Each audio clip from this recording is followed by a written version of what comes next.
Hi, this is Ken Walden with Secrets of the Pros. I'm here today to show you some of the industry standard recording techniques and tricks I learned from working with some of the best producers, engineers, and artists in the world.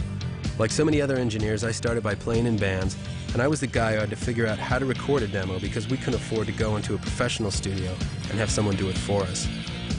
Well, one thing led to another, and I was fortunate enough to end up working at some of the best studios in the Bay Area with some of the most talented producers, engineers, and artists in the music business. I was lucky to work with bands like Metallica, Santana, John Lee Hooker, Sammy Hagar, and Booker T. Jones, just to name a few. Hi, this is Benny Rietveld. I play bass for Santana, and I've known Ken Walden for many, many years. He's a great guy, a terrific engineer, and a great Pro Tools operator. I've learned a lot of tricks from him over the years, and you will too. He's very musical, got a lot of great tones, and really knows how to get to the heart of the matter of music making. So I think you'll really enjoy it and have fun. Have fun. Peace.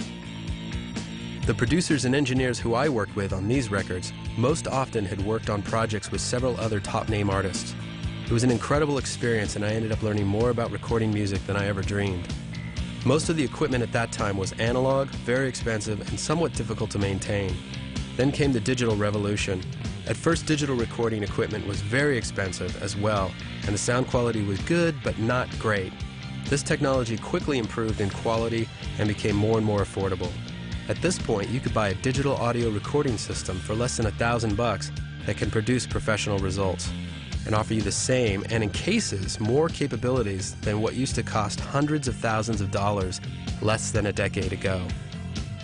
Also, I spent almost 9 years as a product specialist and support tech for the company that makes the digital audio workstation Pro Tools, and got to see and be part of this evolution. It was amazing to see the industry so quickly go from tape machines and analog mixers to digital audio workstations, which integrate recording, mixing, and editing into one box. It was really a big change for the music industry. This technical revolution is a great thing in that it allows all songwriters, musicians, and bands to get their hands on the needed technology to record their music and get professional results.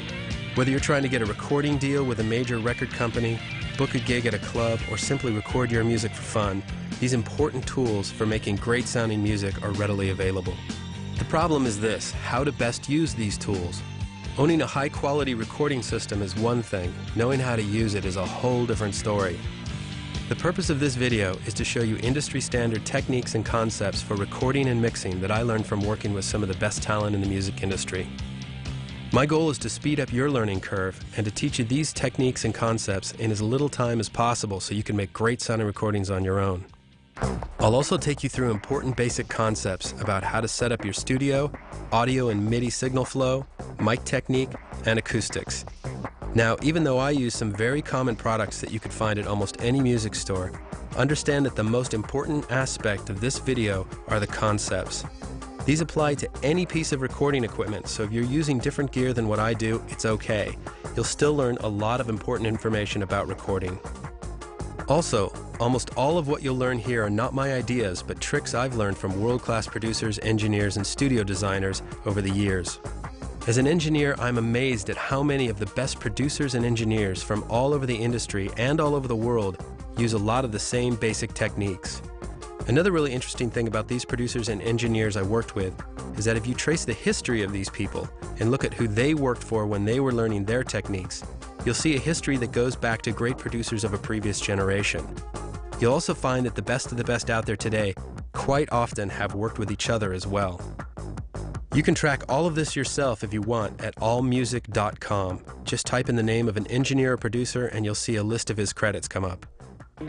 Having been fortunate enough to work with so many of these talented and hardworking people, I was able to tap into this pool of knowledge. This is what I want to pass on to you. This way you won't have to go through years of experimentation and thousands of dollars to figure out the same techniques. As you watch this video, please understand that what I am trying to give you are at very least really good starting points on how to engineer music. You might try some of these ideas and not like them. That is what makes you an individual as an artist. In many of my examples, you may hear my tones and think, that's not my style. That's fine. One man's noise is another man's music. Understand that I'm here to show you techniques I saw used over and over again and to turn you on to some newer concepts as well. I want to show you these techniques to help you make your music sound as good as possible. The purpose of setting up your studio right and getting these basic ideas mastered is to let you spend your time being creative instead of technical. This video is broken into sections. Section 1 is the introduction, that's what you're listening to right now. Then we'll go into general studio layout, then we'll talk about preamps. In Section 4, we're going to talk about basic signal routing. Section 5 is about click tracks. Section 6 is about loops, because more and more people are using loops these days to create their music. Section 7 is the basics of setting up to record. 8, 9, 10, 11, and 12, we're going to be dealing with recording drums, bass, guitars, keyboards, and MIDI. Section 12 is about recording vocals. Section 13 is a little tips and tricks section on mixing. Section 14, I think, is one of the most important parts of this video. It's called the big secret. And Section 15 is the conclusion. Now you can watch the parts you are most interested in, but I highly suggest you take some time to watch and understand the section called the big secret. After you understand this section, you'll have a big jump on most project and even a lot of professional studios. So let's get started.